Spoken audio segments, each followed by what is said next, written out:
Hello students, I hope आप सब अच्छे होंगे और दिल लगाकर पढ़ाई कर रहे होंगे। जो ये वीडियो है ये है part 3 understanding media class 7th। इससे पहले जो 2 वीडियोस आई हैं उसमें मैंने आपको अबाउट मीडिया और मीडिया क्या रोल प्ले करता है डेमोक्रेसी में, मनी बनाने में और टेक्नोलॉजी का क्या हाथ है मीडिया में, ये सब हमने पढ़ लिया था। तो आई थिंक आपको ये सारी चीज़ें क्लियर हो गई होंगी। अगर कोई डाउट है तो आप वो 2 वीडियो फिर से देख सकते हैं। इस वाले वीडियो में मैं आपको एक बार और समझाना चाहूँगी कि डेमोक्रेसी में कैसे मीडिया हेल्पफुल होती है। अब अगर हम देखें कि जब इलेक्शन के दिन आते हैं तो आपने देखा होगा कि इलेक्शन कैंपेनिंग वगैरह होती है, तो उसमें भी मीडिया बहुत अच्छा रोल प्ले करता है। जैसे कि हम देख सकते हैं कि कभी कोई नई पार्टी आई, जैसे बीजेपी और कांग्रेस या कुछ ऐसी पार्टी सब बहुत पुरानी है, बट अगर कोई नई पार्टी आती है तो लोगों को उसके बारे में कैसे पता चले, तो वो सब पता चलता है हमें इलेक्शन कैंपेन से। हमारे घरों के आसपास कई बार हमने देखे होंगे कुछ लोग कुछ ऐसे कैंपेनिंग करते हुए निकलते हैं, बताते हुए निकलते हैं, घर घर जाके भी कैंपेनिंग करते हैं। इसके अलावा न्यूज़ में या फिर किसी प्रोग्राम के बीच में जो एडवर्टाइजमेंट आती है उनमें भी वो बताते हैं कि ये पार्टी इस टाइम खड़े होने वाली है, इलेक्शन के लिए नॉमिनेशन में खड़ी है। तो कई चीज़ों में जो मीडिया है बहुत अच्छा रोल प्ले करती है। बहुत इंपॉर्टेंट क्वेश्चन ये भी बनता है कि जो मीडिया है उसका क्या अच्छा इम्पैक्ट और क्या बुरा इम्पैक्ट पड़ता है पॉलिटिक्स पे, तो वो भी हम इसके ऊपर भी बहुत सारे पॉइंट्स लिख सकते हैं। अच्छा इम्पैक्ट ये पड़ता है कि लोगों को काफ़ी कुछ पता चल जाता है through media about political parties, about the agendas, या अगर उनको कुछ कंप्लेन करनी होती है तो वो भी मीडिया के थ्रू वो कर सकते हैं।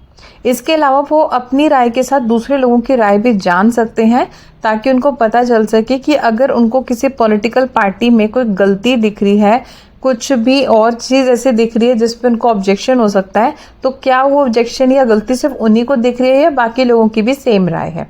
तो ये भी सब चीज़ें उनको मीडिया से क्लियर हो जाती हैं। पर अगर हम बैड इफेक्ट देखें तो मीडिया में समटाइम्स ऐसी चीज़ें दिखाई जाती हैं जो कि पॉलिटिकल पार्टी उस पर्टिकुलर पॉलिटिकल पार्टी से बिलोंग ही नहीं करती।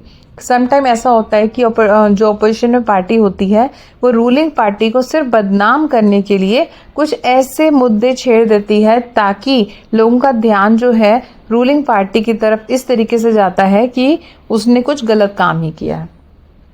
तो इसलिए जैसे कि हम देख सकते हैं कि किसी भी ऑब्जेक्ट हो, कोई चीज़ हो, कोई प्लान हो, हर चीज़ का कुछ अच्छा और कुछ बुरा इम्पैक्ट पड़ता ही है। तो इस तरीके से मीडिया की भी कुछ अच्छी बातें हैं और कुछ बुरी बातें भी हैं। नेक्स्ट टॉपिक है वो है सेटिंग एजेंडा। सबसे इम्पॉर्टेंट अगर इस चैप्टर में कुछ है तो वो सिर्फ यही वाला टॉपिक है, जिसमें से आपको केस स्टडी भी आ सकती है। Setting agenda. अब यहाँ पर एजेंडा क्या है? एजेंडा मीन्स है हमारा प्लान।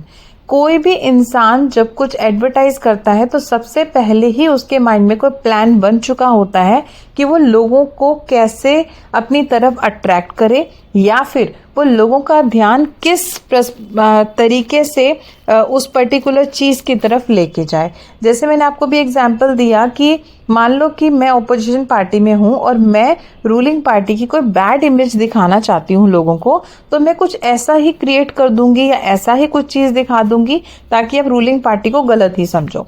तो मेरा एजेंडा यही था कि मैं उसको बैड दिखाऊं, उसकी बैड इमेज आपके सामने लेकर आऊं। तो जब भी कोई इंसान मीडिया के थ्रू लोगों तक कम्युनिकेट करता है तो सबसे पहले ही उसका एजेंडा बन जाता है कि मैं किस पर्पस से और किस एज ग्रुप को किसको टारगेट करूंगा। सब चीज़ें वो पहले से ही प्लान कर लेता है। अब इसका इम्पैक्ट क्या पड़ता है? इसका इम्पैक्ट बहुत ज़्यादा पड़ जाता है हमारी सोसाइटी पे, हमारी मेंटालिटी पे, और सम टाइम ये बहुत बैड इफेक्ट भी देता है। अगर आप न्यूज़ चैनल कोई खोलते हो, जो कि मीडिया का एक बहुत अच्छा सोर्स है, हम सबके घरों में होता भी है, हम डेली उसको देखते भी हैं, उसमें बहुत सारी न्यूज़ आती हैं, बहुत सारी चीज़ें आती हैं। मीडिया के थ्रू हम सिर्फ इंडिया या अपनी कंट्री नहीं, पूरे वर्ल्ड से रूबरू हो जाते हैं। लेकिन आप इस चीज़ पे हमेशा ध्यान रखना कि वो हमें दिखा क्या रहे हैं। आपने हमेशा देखा होगा कि जो चीज़ बहुत पॉपुलर है, जो चीज़ बहुत जो नाम है जिन चीज़ों का, वही चीज़ें ज़्यादा वायरल होती हैं। ऑन द अदर हैंड कोई प्रॉब्लम आ गई देश में, या फिर अगर हम देखें फैशन शो कहीं हो रहा है तो उसकी रिपोर्ट तो बहुत जल्दी आ जाती है, लेकिन कितने लोग गरीबी से मर रहे हैं, किनके पास खाना नहीं है, ये आपने कभी न्यूज़ चैनल पे नहीं देखी होंगी। तो न्यूज़ चैनल या मीडिया का सबसे इम्पॉर्टेंट टारगेट यही होना चाहिए कि देश की तरक्की के लिए जो जो चीज़ हिंडर कर रही हैं वो लोगों के सामने लाए, ताकि उन चीज़ों का सॉल्यूशन निकल जाए। जो फेम वाली चीज़ें हैं उनको ज़्यादा लोग दिखाना पसंद करते हैं और देखना भी पसंद करते हैं।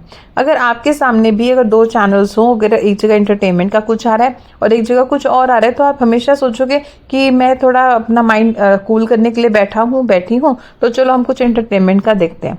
लेकिन मीडिया का रोल ये होना चाहिए कि वो सोसाइटी में जो लोअर क्लास है उसको अपलिफ्ट करे, या हमारी जो प्रॉब्लम्स है उनको सॉल्यूशन भी देने का काम करे।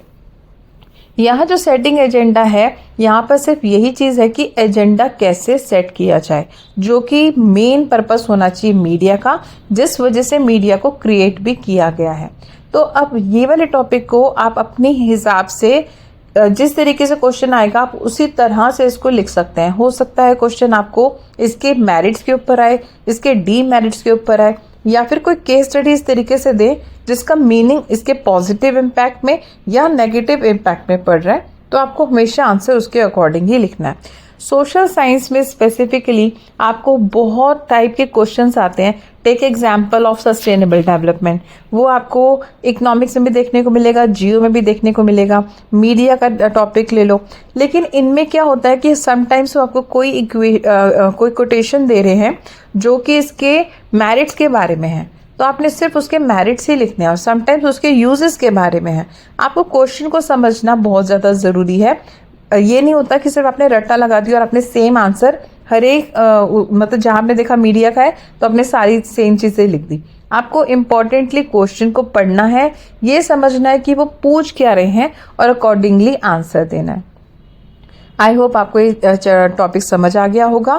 केस बेस्ड क्वेश्चन जो आता है वो मैक्सिमम इसी टॉपिक से ज़्यादा आता है, तो आप इसकी प्रैक्टिस ज़रूर कर लेना। एक और वीडियो मैं ज़रूर डालूंगी इस चैप्टर के ऊपर, जिसमें सारे केस स्टडी या फिर क्वेश्चंस वगैरह मैं ज़रूर डालूंगी, ताकि आप उसकी प्रैक्टिस कर सको। Till then bye, take care.